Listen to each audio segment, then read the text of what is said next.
Hello friends, in today's video lecture we will talk about chapter number 1 of class 9th जिसका name है Matter in our Surroundings. तो everything in this universe is made up of material which scientists have named matter. तो universe में जितने भी material बना हुआ है वो किस चीज़ से मिलके बना है? मैटर से. साइंटिस्ट ने ये प्रूव किया है कि जो भी हमारे पास यूनिवर्स में चीज़ें बनी हुई हैं, मटेरियल्स बने हुए हैं, एग्जाम्पल के तौर पे आप कुछ भी लगा सकते हैं. बुक हो गई, टेबल हो गई, वाटर हो गया, एयर हो गई, कुछ भी, सब चीज़ें जो हैं मैटर से मिलके बनी हैं. The air we breathe, the food we eat, the stones, clouds, plants and animals, even a small drop of water is made up of matter. ठीक है, जिस एयर में हम लोग सांस ले रहे हैं उसमें भी वो भी किससे मिलके बनी है? मैटर से. ठीक है, ये उन्होंने अपनी थ्योरी से हमें प्रूव करके बताया है कि जो भी चीज़ें, जो भी मटेरियल हमारे पास है वो किससे मिलके बना है? मैटर से. तो all things mentioned above occupy space and have mass. have mass, they have both mass and volume. तो जो भी मटेरियल है हमारे पास उसने कुछ ना कुछ स्पेस जो है वो लिया हुआ है. अगर आप बुक को टेबल के ऊपर रखते हैं तो वो कुछ ना कुछ जगह को घेर लेता है. ठीक है, वो जगह उसने कवर कर लिया, आप वहाँ पे कुछ और नहीं रख सकते. तो मास और वॉल्यूम जो है हर एक मटेरियल का होता है. जैसे कि अब हम देख लेते हैं मास और वॉल्यूम में क्या डिफरेंस है.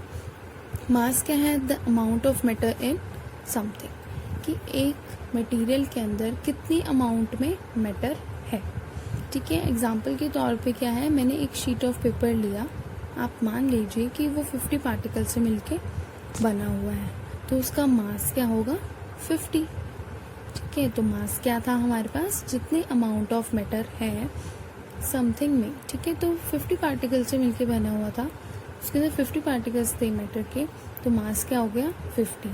तो वॉल्यूम क्या होगा? इसी तरह the amount of space an object takes up, कि एक ऑब्जेक्ट ने कितना स्पेस लिया हुआ है वो क्या है हमारे पास? उसका वॉल्यूम निकल के आ जाएगा.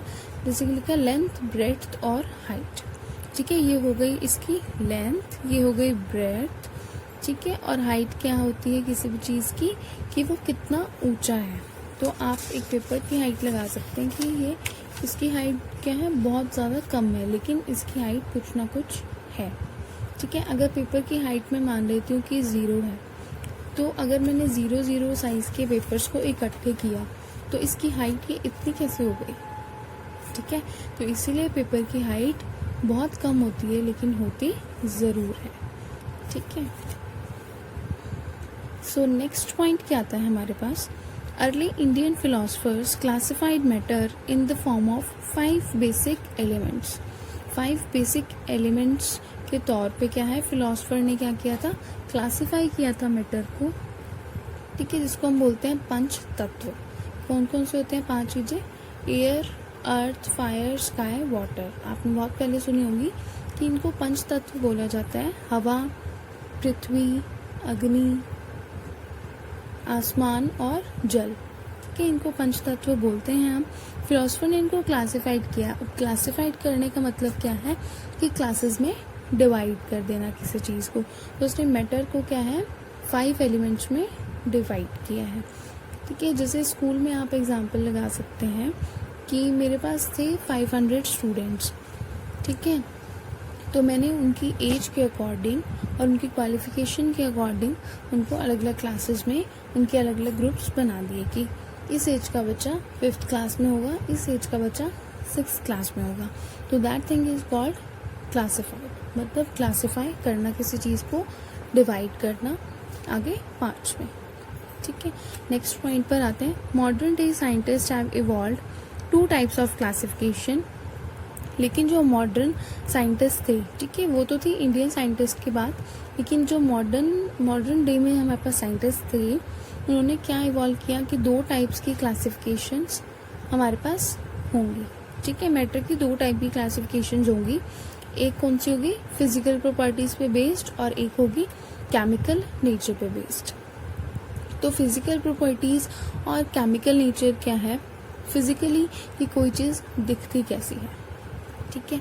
फिजिकली मीन्स कि कोई चीज़ दिखती कैसे है और केमिकली उसका बिहेवियर कैसा है।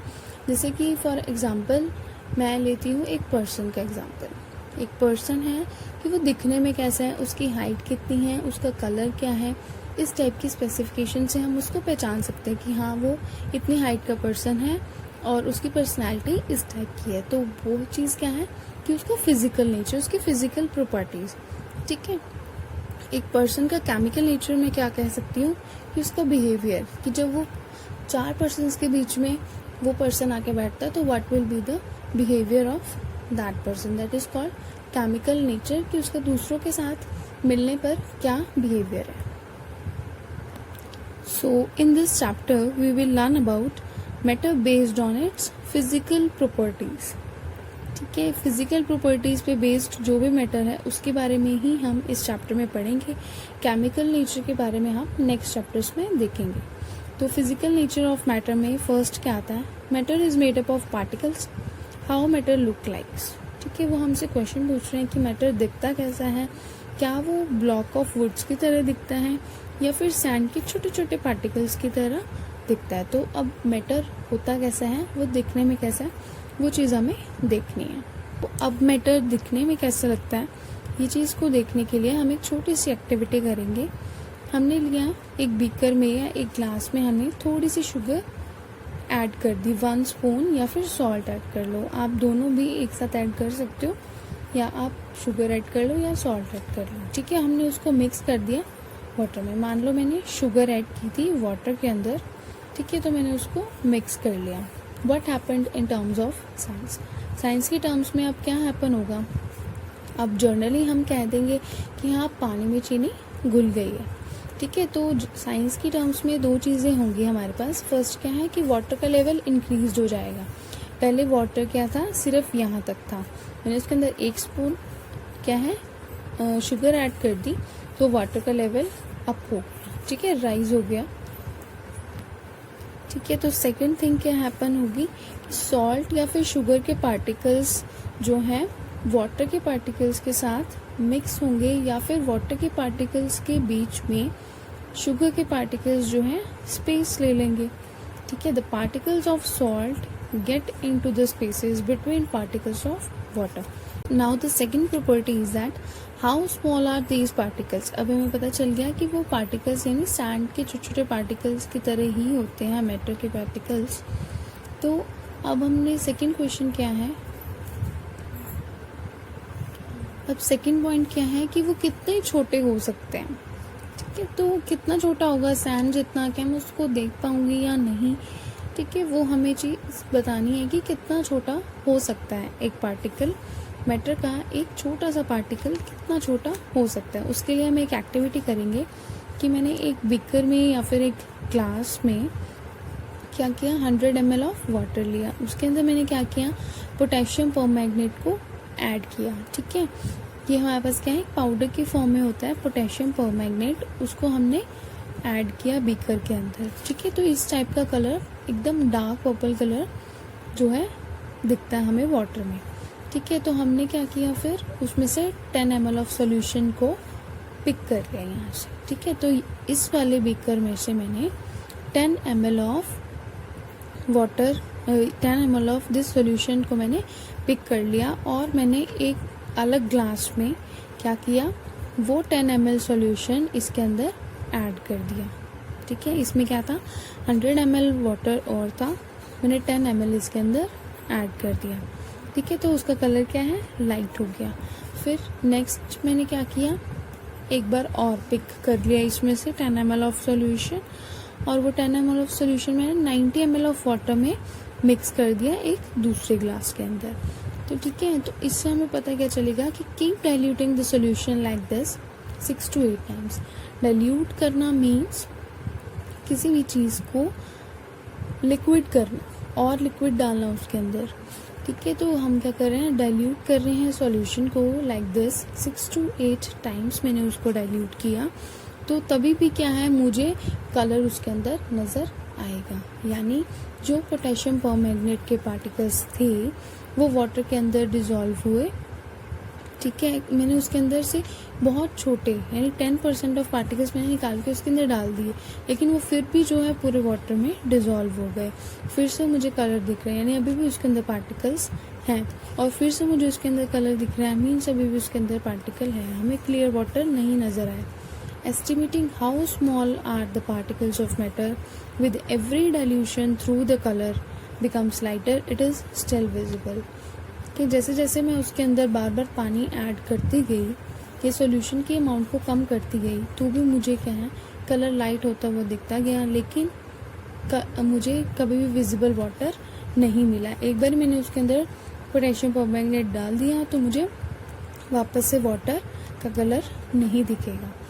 तो ये चीज़ क्या है कि पार्टिकल क्या है, इतना स्मॉल है कि मुझे कलर जो है बार बार दिखता ही जा रहा है, मतलब लास्ट में भी क्या है वाटर के अंदर पार्टिकल्स हैं। So the particles of matter are very small, they are very small beyond our imagination. बहुत ही ज़्यादा स्मॉल होते हैं मैटर के पार्टिकल्स, इतना कि हम इमेजिन भी नहीं कर सकते। तो नेक्स्ट पॉइंट क्या आता है, characteristics of particles of matter, कि मैटर के पार्टिकल्स की क्या कैरेक्टरिस्टिक्स हैं। अब कैरेक्टरिस्टिक्स क्या होती हैं, उसकी प्रॉपर्टीज़, उसकी खूबियाँ। ठीक है, तो हमें कैरेक्टरिस्टिक्स के बारे में जानना है। तो फर्स्ट पॉइंट क्या आता है, particles of matter have space between them. आपने देखा था जो हमने पीछे वाटर वाली एक्टिविटी की थी कि हमने 1 ग्लास ऑफ वाटर में 1 स्पून शुगर को मिक्स किया था, तो शुगर पूरी कम्प्लीटली डिज़ोल्व हो गई थी उसके अंदर।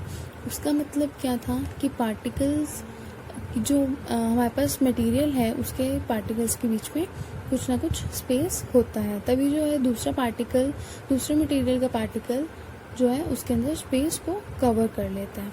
तो when we make tea, coffee और नींबू पानी, कुछ भी अगर हम लोग बनाते हैं तो उसमें हम 2-3 चीज़ों को ऑब्वियसली मिक्स करते हैं।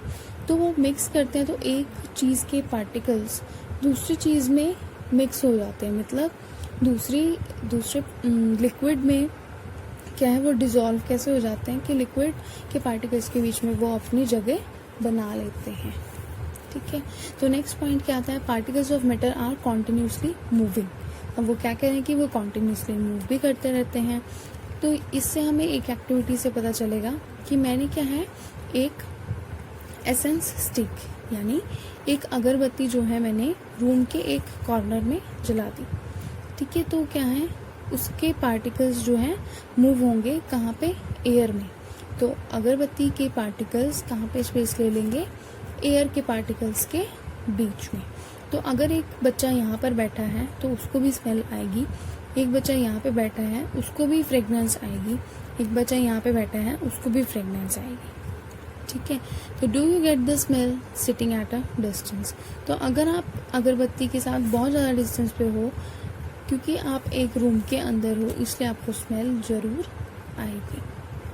ठीक है, तो इसका मतलब क्या है कि पार्टिकल्स जो है कॉन्टिन्यूसली मूव करते रहते हैं एक जगह से दूसरे जगह।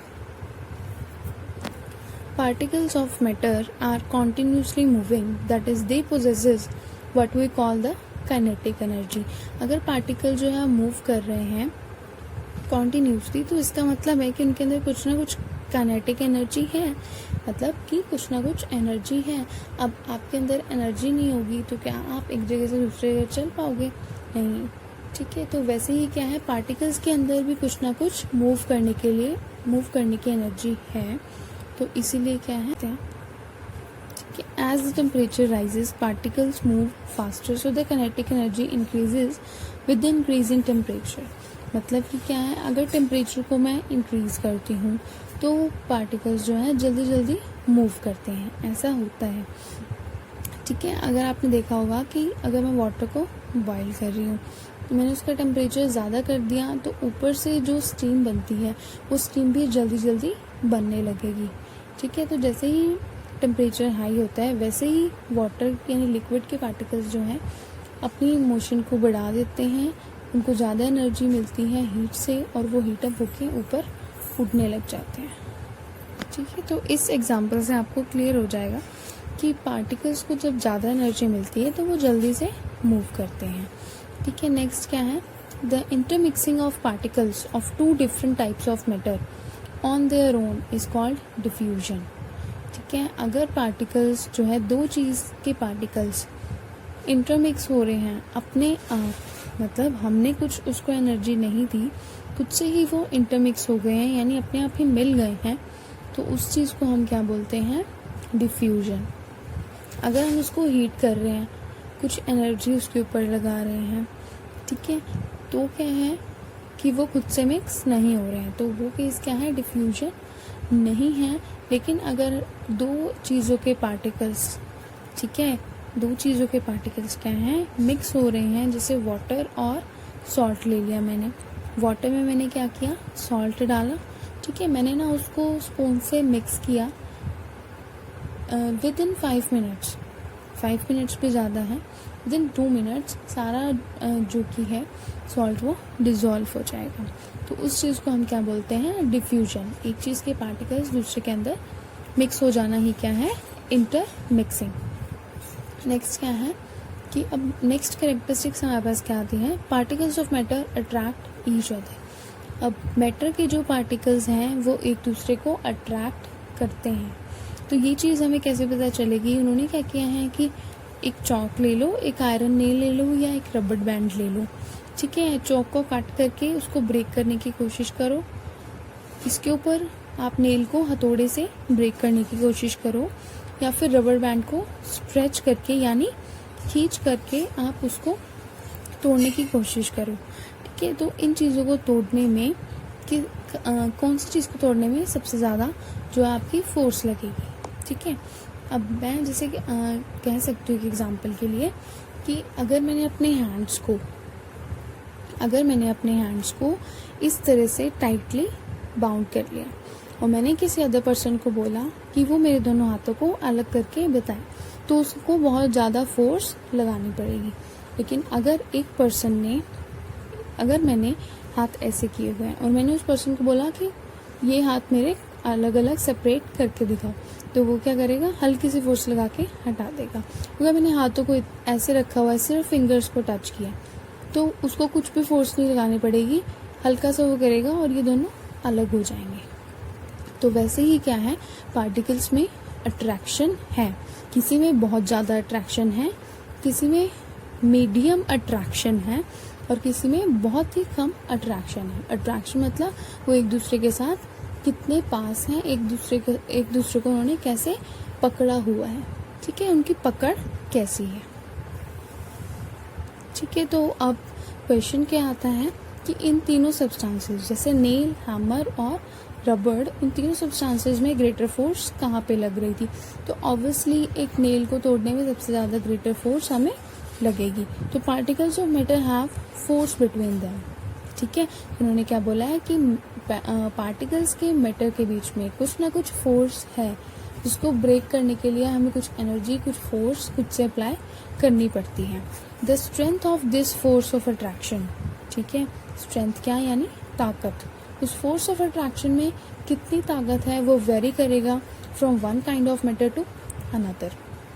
अलग अलग चीज़ों में अलग अलग टाइप की फोर्स ऑफ अट्रैक्शन होगी या अलग अलग स्ट्रॉन्गनेस की अट्रैक्शन होगी। जैसे कि आप कह सकते हैं सॉलिड चीज़ में क्या है, बहुत ज़्यादा पार्टिकल्स पास हैं कि हम उसको ब्रेक करेंगे तो बहुत ज़्यादा फोर्स लगेगी, तो उसमें क्या है, अलग काइंड की, मतलब बहुत ज़्यादा स्ट्रेंथ की क्या है, फोर्स ऑफ अट्रैक्शन है। ठीक है, और लिक्विड में क्या है, बहुत कम स्ट्रेंथ की फोर्स ऑफ अट्रैक्शन है। ठीक है, तो ये हमने 9th क्लास के चैप्टर 1 के 2 to 3 पेजेस जो हैं, जो भी उसके इम्पॉर्टेंट पॉइंट्स थे वो मैंने यहाँ पे कवर अप किए हैं। तो आप जाके NCERT की बुक में से तीन पेजेस को फर्स्ट चैप्टर के रीड कर सकते हैं इजीली।